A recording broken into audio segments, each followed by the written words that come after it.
Qyteti piktoresk i Pukës hapi sezonin turistik përmes një sër veprimtarish kulturore, argëtuese dhe promovuese të vlerave të kësaj treve në veri të Shqipërisë.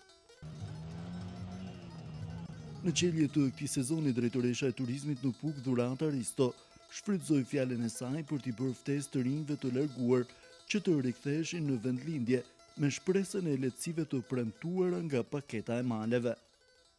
Ligji për paketën e maleve është një ligj i rëndësishëm, e mendoj, dhe një ide shumë e mirë që tërë ata të rinj që kanë ikur, kanë emigruar, por edhe biznesmen të tjerë të vinë, të investojnë. Puka, ata që vinë, thonë është një dashuri, dhe kur dashurohesh, vinë prapë. Për kreun e shoqatës së restoranteve turistike të Shqipërisë Kujtim Dervishi, Puka përbën një tjetër mundësi të artë për vizitorët.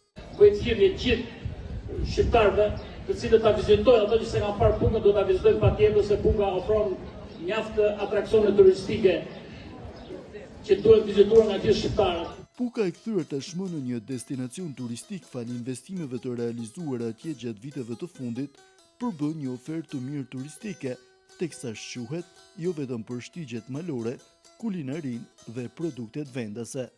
E konsideruar si parajsa e fshehur e veriut, Puka mbetet një ofertë e mirë turistike kryesisht për sezonin e verës.